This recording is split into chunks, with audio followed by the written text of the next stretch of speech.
Hey guys, it's Jess, and I'm a part-time reseller on both eBay and Poshmark. And today's video is going to be a little bit different in that I have some useful information for those eBay users, specifically those people who sell larger items using FedEx. If you don't know, eBay gives you the option to use USPS or FedEx. Most of us, I believe, use USPS, you know, your priority, your parcel, or your first class mail options. But some of us use FedEx because it seems cheaper.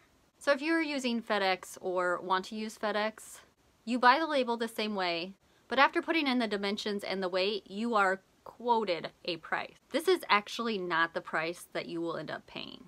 So unlike USPS labels where the money is just debited from your PayPal account or whatever way you choose to debit the money, FedEx shipping labels will be billed to your eBay invoices, so make sure you guys are checking those at the end of every month. So getting to my point here, I'm gonna rewind about a month ago for when I had a larger package sell, and then I shipped out that package using FedEx. And I want you guys to see what I was actually quoted. So let's get into that portion of the video.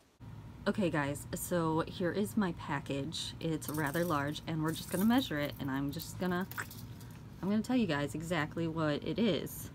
I already measured it, but so it's 22 by, oh my gosh, it's so hard. Let's just say 15 by, we're gonna go with 10. So 22, 15, 10. Okay, and so now I weighed it, and 6 pounds and a half. So I'm gonna put 7 pounds.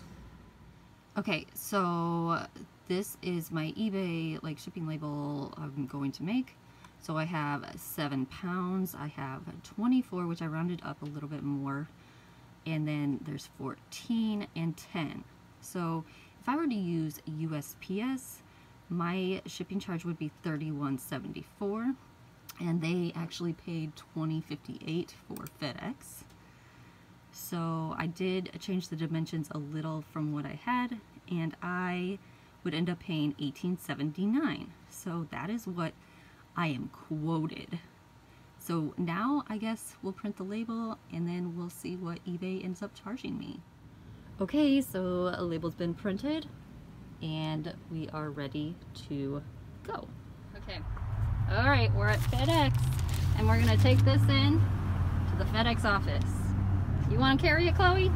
Yeah. Okay. Do you need me to get the door for you? Do you want me to take it? She insists on helping. Up here, please. Oh. Here. Just give it to her. She'll take it. Thank you. Great. Thank you so much. Good job, Chloe. High five. High five. High five. High five. Great. So now you saw that I was quoted $18.22, I believe. And now let's take a look at my eBay invoice. So on your eBay invoice, how you check your FedEx labels is you go all the way down to the bottom, and there should be something labeled supplemental fees, and there you will find your FedEx shipping labels and what they charged you. So as you can see, FedEx charged me for a 21-pound package, and as you saw in the video before, my package was only 7 pounds. So at a 21-pound rate, they charged me $36. That's insane. So when I think of a price quote, I think of like a quote being between like 5 and 10% difference in the price, the actual price that they're going to charge me. Am I wrong here? I was charged nearly double, and that's like 100%. So I'm a little angry right now.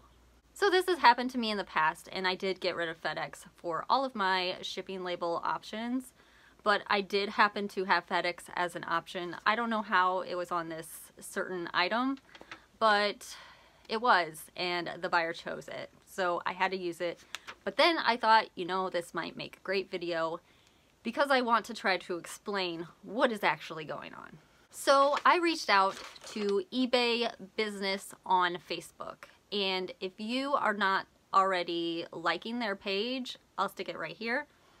You definitely should, because they are, one, super knowledgeable, and two, they get back to you like within 24 hours, and their answers are pretty legit.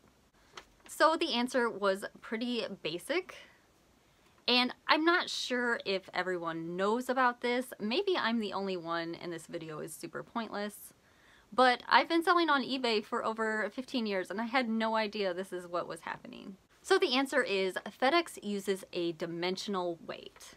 So there's a special calculation that they use in order to come up with this certain weight that is different than the actual weight. They only use the actual weight if this calculation ends up coming up less than the actual weight.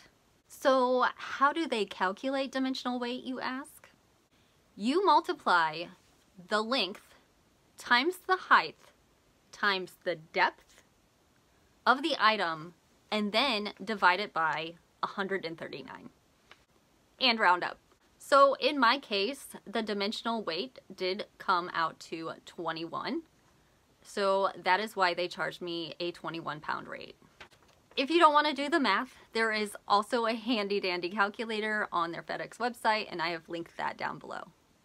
So the next time you have a larger item and you're using FedEx, please keep in mind that the dimensional weight, which you now have the calculation for, will come into play if it is larger than the actual weight. So you want to make sure you're charging your buyer the appropriate amount.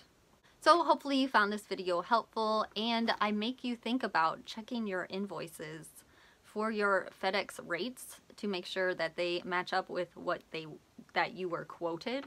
And maybe you might want to think twice about offering FedEx as an option. Please make sure you hit that thumbs up button and make sure you're subscribed to my channel. I do have more fun videos coming up and useful reseller information. So that is it for me. Thanks and have a great day. Bye.